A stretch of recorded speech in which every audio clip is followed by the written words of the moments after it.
In this segment, I'm going to be conducting a independent groups t-test in SPSS. So independent groups t-tests are between subjects designs, in which case we have participants in either one condition or the other. They are in separate conditions between subjects. So what we do with a t-test is compare the sample mean for condition 1 to the sample mean for condition 2 to see if they are significantly different. So we're working with this data set in which we have two conditions for the participants. You'll notice that 20 are coded as being in condition 1, and then the second 20 as being in condition 2. If you'll recall from the example, this is the different type of teaching methods that they received. And then we're evaluating them on the dependent variable score. So to do this independent groups t-test, we're going to go to Analyze, Compare Means, and then Independent Samples t-test.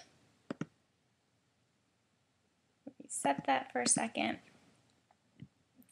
So our test variable is going to be thought of as our dependent variable, what we're examining the two groups on. And so that's going to be score. The grouping variable is just that, how we've grouped them. So that is going to be our two conditions. And SPSS wants us to define them. So group 1 will simply be those coded as a 1, and group 2 will be those coded as a 2. Press continue. Don't need to mess with options, and then we can press OK. And here we see a lot of output, but we can kind of weed through that to get to the important stuff. So here we have our basic statistics. Those in condition 1, there are 20 participants, their mean being 85.65. Those in condition 2, 20 participants, mean of 79.45. And here we also see each group's standard deviation and standard error of the mean. Down here we have our actual test statistic. Let's go ahead and skip this F and significance value and look straight to this T. And we'll be looking in the first row. So this T is 2.043. So that's kind of on the borderline. It could be significant, it couldn't be not. And here we see our degrees of freedom, which are 38. How we calculated that was we took the total N of our two groups, so 20 plus 20 is 40. And remember, with an independent samples t-test, the degrees of freedom is N minus 2.